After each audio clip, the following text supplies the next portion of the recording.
Hi there. So I wanted to make a quick little video, just something to put on here. All of these things that I'm going to show you over the next couple of minutes were things that I made while I was in a welding class. Some of them were final exam projects, random little things here and there. Alright, so basically I'm just gonna show them in chronological order. You'll see that the first couple have a couple of mistakes I'll go through as we go. So this is the first one. This was my semester 1 final exam project. You had to make a box and it had to be waterproof. And so you weld up the sides and edges and then poured a bunch of water in it and waited. And if there were no leaks, you performed better. Mine didn't have any. It was pretty good. And I'll put in some pictures of what it looked like when it was new. But yeah, I never clear coated it, and this sat in our shop for a while and got all rusty. So it's not in its prime anymore, but it has sat quite a bit. But anyway, the second part of the project was to turn it into something creative. It was supposed to be a deer. And what gave me the idea was in the scrap bin was this back of a claw hammer that somebody had cut off. And there was also this chipping hammer.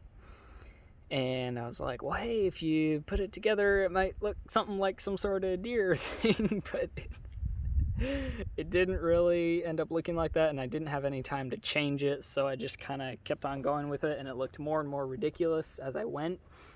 And then one of the guys was like, hey, you should put a unicorn horn on it. I was like, well, this thing's already pretty ridiculous, so I did that too. Now, the whole thing is stick welded, but I made it to where it could open up, and it still functions as a box for holding stuff. It's just some scrap pieces in there now. But the hinges were actually this sort of piece for tightening down a vise. There were 2 broken vices in the scrap bin where somebody had unwound it all the way and the bolt on the inside had fallen down, and so the handles ended up in the scrap bin. So I welded these other pieces to it and made them hinges for the back to open up and close up. It's very, very loose fitting. There's a lot of play in it, a lot of wiggle room. I was very much still a beginner. The box, after it had been tacked up, I went through all the edges with a 60-10 rod and then went over that with 70-18. And like I said, I'll put in some pictures of what it looked like when it was new.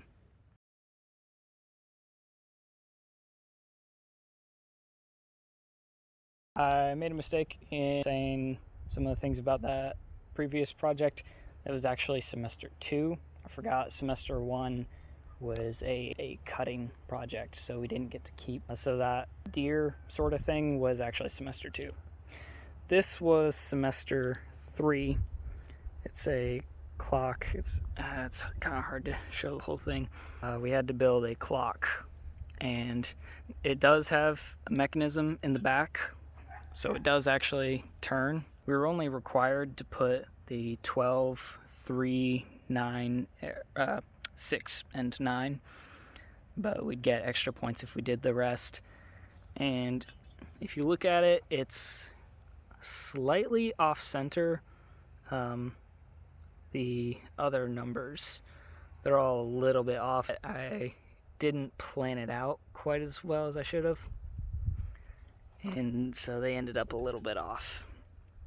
Now, these rings are the cutouts of other people's pipe welds that were in the scrap bin. These rings were the middle section of 2 pipe pieces butted up against each other. You can see where they were cut, and this one you can see it pretty good. But they were just a bunch of scrap pieces that overall pretty nice, but that was semester 3. So our semester 4 project was a lamp. This is the one I made. So here it is without the lampshade and light bulb. It had to be no more than 4 feet in any dimension.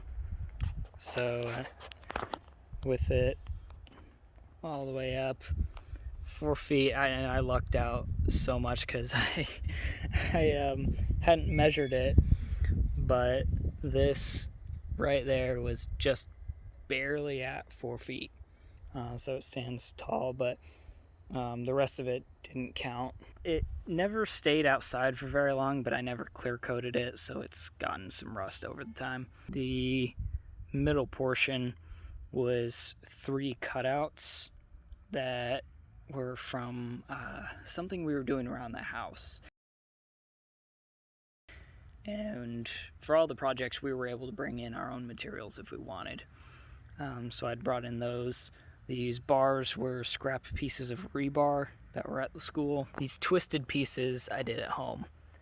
And it's just a 1 inch, or no, yeah, I think it is 1 inch, piece of flat bar that I just, I did 1 full rotation and then bent the ends to make these. And they were originally going to be the feet, but I ended up deciding on something different and decided to make these little stands to put stuff on. And so in my room is usually where this is, little knickknacks and things sitting on each of the platforms. But this is the whole thing. And funny thing is I had actually had I think it was 2 other students offer to buy it before I had even finished it completely. I'd say definitely the hardest part was feeding the wire down, or actually up through. I'd fed it up and then reconnected the pieces and then set it in. And it's just set in with Weld, but it's held for a couple of years and it's still in there good and strong.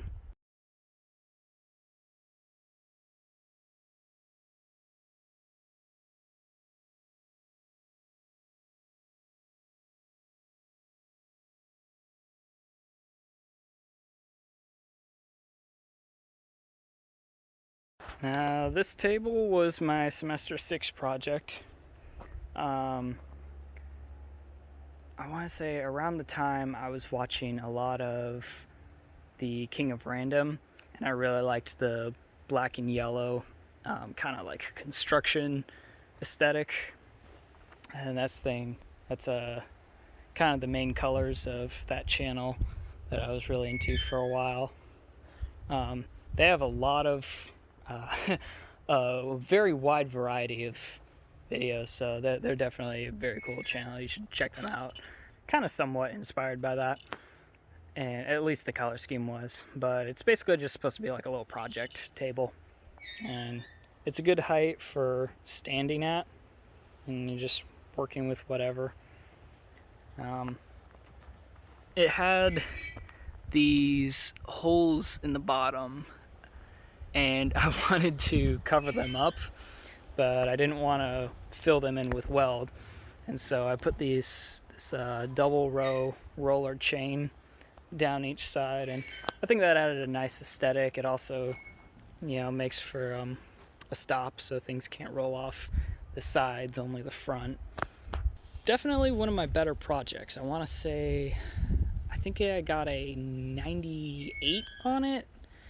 This was the first one that I ever painted, so obviously it's the best preserved, but it's even showing some signs of age. There's some rust in there. I didn't, obviously didn't get all of the spots. The feet, I welded a nut to each of the feet and I screwed in a bolt, so it would have adjustable feet. And it's got little rubber pieces on the bottoms. So the table itself it's all metal other than the rubber bottoms. And for being an all metal table, I'd say it's pretty lightweight. I think it's around maybe 15, 20 pounds, which being a metal table, that's pretty light, I'd say. A lot of metal tables that are heavy duty, they're much thicker. All of this is very thin, so even the angle iron legs, they're pretty thin, so it's not really all that heavy for its size. Now, before I show the last of my final exam projects, I'd like to show a couple of things we made between those. So this is what I made for the contest. Now, at the time, it didn't have the rocks. These rocks are actually glow in the dark. I don't really know how, but they're definitely not any sort of like natural formed rock, but it's just this tree. It was all scrap. The inside is the handle of a chipping hammer, and the rest of it was scrap welding rods that I cleaned all the flux off of and just made this little tree. I think I'd gotten in 3rd or 4th place in the vote out of about 15 or so different things, and I had a lot of people saying like, "Oh, what kind of tree is that?" But so if you know of a type of tree that looks like this, let me know in the comments. I honestly have no idea what type of tree it is.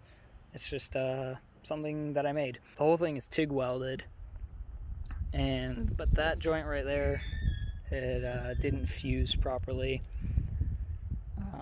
So these, if I had access to a TIG welder again, I would definitely fix that one branch and maybe try to make another sort of tree like this.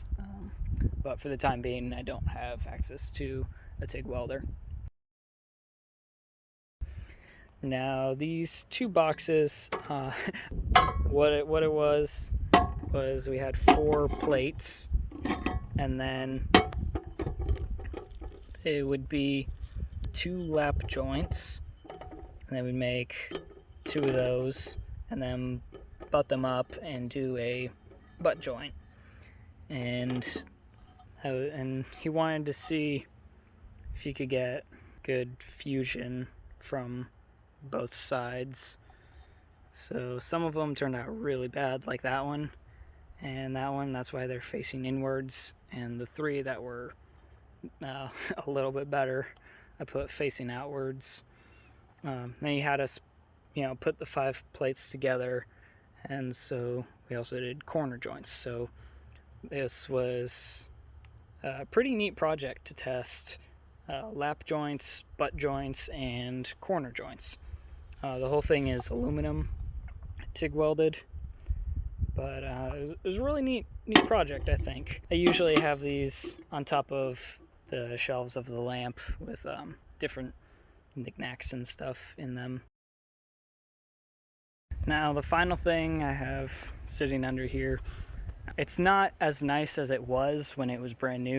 I'll be sure to put a picture of when it was still new. I really wish I had clear coated, well, most of the things that I've shown today. Not all of them have aged so well, but for my last thing, it was to make a hammer, like a sort of Thor hammer kind of thing.